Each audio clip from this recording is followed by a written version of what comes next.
दोस्तों, आज की कहानी एक कहानी नहीं बल्कि एक सच्ची घटना पर आधारित कहानी है।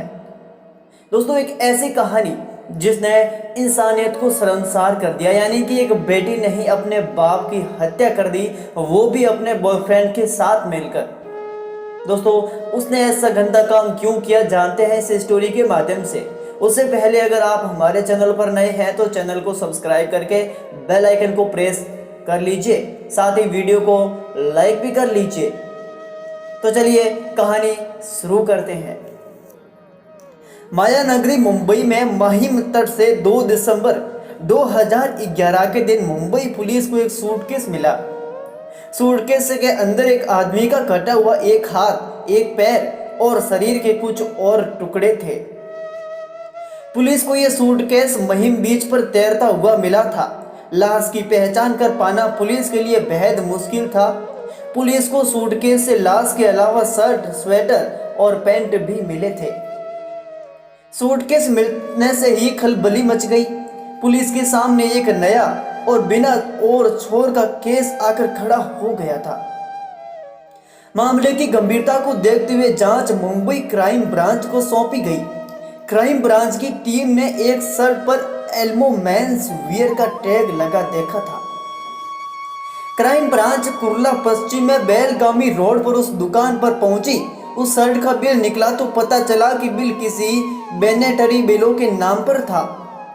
अब इसी नाम के आदमी को खोजना पुलिस का मकसद था।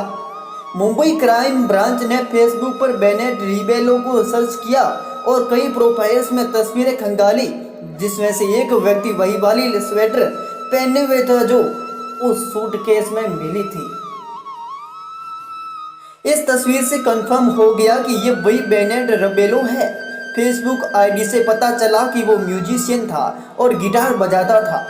उसने अपने फेसबुक अकाउंट पर अपना विजिटिंग कार्ड भी अपलोड किया था। कार्ड पर लिखे पते पर पुलिस पहुंची, देखा कि घर पर ताला लगा हुआ है।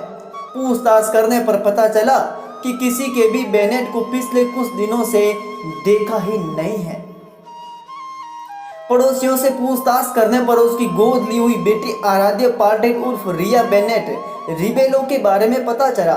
पड़ोसियों ने बताया कि यहाँ वे अपनी गोद ली हुई 19 वर्षीय बेटी के साथ रहते थे। पुलिस ने उसका नंबर हासिल किया और 7 दिसंबर के दिन बेनेट रिबेलो की हत्या के शक में बेनेट की गोद ली हुई बेटी और उसके बॉयफ्रेंड को गिरफ्तार किया। लड़की 19 साल की है और लड़का 16 साल का।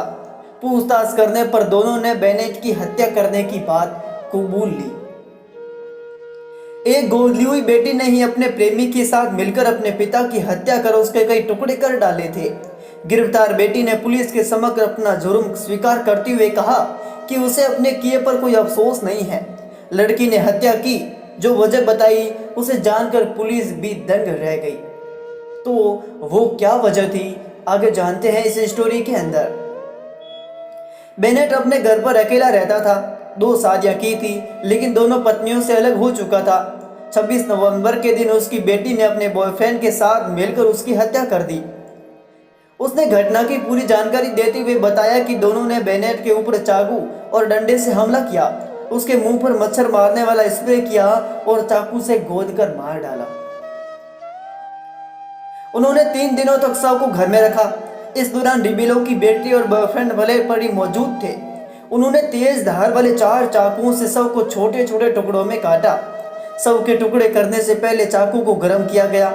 टुकड़ों को 3 सूटकेस में भरकर रिक्शा के जरिए मीठी नदी तक ले गए और फेंक दिया, जिसमें से एक सूटकेस बहता हुआ महिम बीच पर पहुंच गया था। इससे पूरे कांड रिया के बॉयफ्रेंड का एक दोस्त भी शामिल था। रिया ने बताया कि बेनेट उसका यौन शोषण करता था और बॉयफ्रेंड के साथ उसके रिश्ते का विरोध करता था, जिससे वह तंग आ चुकी थी और अपने प्रेमी के साथ मिलकर उसकी हत्या कर दी।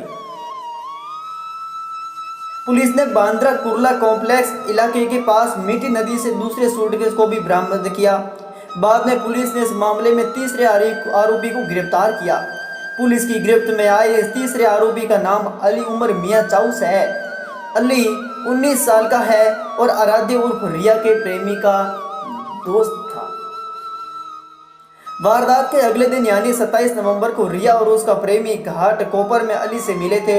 दोनों ने अली को बेनेट की हत्या कर दिए जाने की बात कही, फिर उससे लाश के टुकड़े करने के लिए चॉपर का इंतजाम करने को कहा।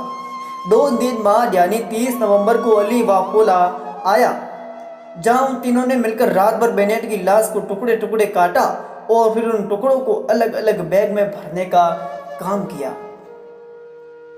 अली ने पुलिस को बताया कि उसने बेनेट के काटे हुए धड़ को बैग में भरने के बाद उसको टेप से लपेट दिया था। साथ ही उसने लाश को ठिकाने लगाने के लिए जरूरी सामान की खरीदारी में उन दोनों की मदद भी की। दोनों के साथ उसने बेनेट के घर के पास मौजूद एक दुकान से सूटकेस व अन्य सामान खरीदे। इसी सूटकेस में लाश के टुकड़ों को भरकर वे तीनों मीठी नदी में फेंक आए थे। 26 नवंबर को बेनेट रिबेलो का कत्ल किया गया था और 27 नवंबर को उसकी लाश के 8 टुकड़े किए गए। इसके लिए 4 चाकू लाए गए। रिबेलो के किचन में चाकू को गैस चूल्हे से गर्म कर उसके शरीर के अलग अलग हिस्से को काटा गया। कुछ हिस्सों को एक सूटकेस में रखा गया। बाद में मुंबई के अलग अलग जगहों पर उसकी बॉडी को फेंका गया। सूटकेस में रखे शव के कुछ टुकड़े पुलिस को जांच के दौरान मिले थे। उससे कपड़ों से पुलिस ने शव की पहचान की थी।